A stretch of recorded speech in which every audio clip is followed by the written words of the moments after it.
everyone, welcome back to my YouTube channel. My name is Noy. Today I'm going to show you how you can solve question number 2. It is the second problem from chapter 3 for engineering students. So the 15 kilogram crate is stationary when the force P is applied. Determine the resultant acceleration of the crate if the applied force P is 0. For the second case, P is 115 and C for P is equal to 300 newtons.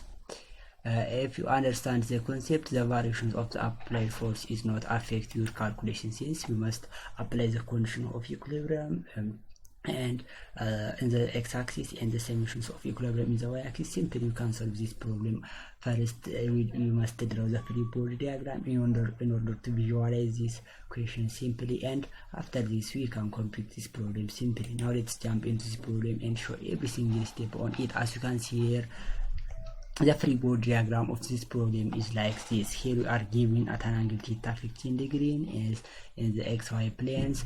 Here in this direction we have the x-axis, and in this direction we have the y-axis, and this applied force is acted in this direction, which is upward. For we have this weight and normal force. The normal force is a force that are perpendicular to the surface, and it is going to attach one surface from another surface. So while we are sitting on the chair, then our normal force is upward and our weight is downward. So our normal force and weights are balanced, so we are not moving in any direction. So this is very important in order to maintain our everyday activity. So here we have a normal force in this direction and weight in this direction. In this case, normal force and weights are not cancel each other, since the weights are tilted in some angle theta, which is 15 degrees. So here in this direction we have a friction force. Also we can exert coefficient of friction,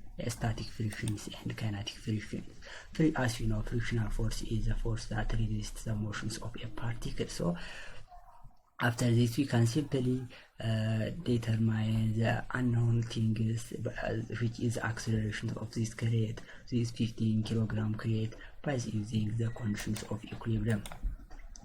By applying the equilibrium in the y direction, as I told you before, summations of force in the y direction is 0. We have in this direction the summations of force is normal force and mg cos theta. In this direction we have weight, which is, and in this direction we have mg cos theta. For this angle theta, in this direction we have mg cos theta, and in this direction we have mg sin theta, a horizontal component. So from this we can simplify this, since all things are known. Our normal force is also known, which is mass times gravity. The mass of the crate times the gravity, plus gravity, the weight size component, it's affected by this, and so normal force equals to, we can rearrange this problem and we'll get our normal force 15 times 9.81, which is acceleration to gravity, which vary from one place to another place, times the angle, which is cos 15.5 degrees, and after substituting the given value we will get our normal force N, which is equals to 473.8 newtons. Perfect. So after this we can use calculate simply the frictional force, the maximum frictional force. We can call the maximum frictional force is a frictional force that is exerted in order to oppose the motion of the object when the applied force is maximum. So force maximum frictional force equals to coefficient of frictional force times normal force, since the coefficient of frictional force is already given here, which is 0.2, and the normal force is calculated as you can see here, which is 473.8 newtons. So we can simply substitute the given value here and we will get our frictional force.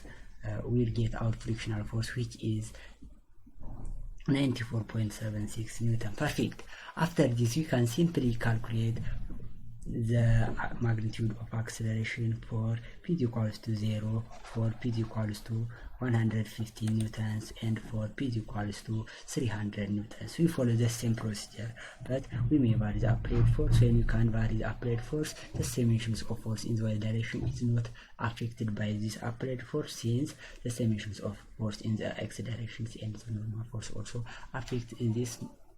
Now let's see for each case. For the first case, consider the free body diagram when the applied force in this direction 0.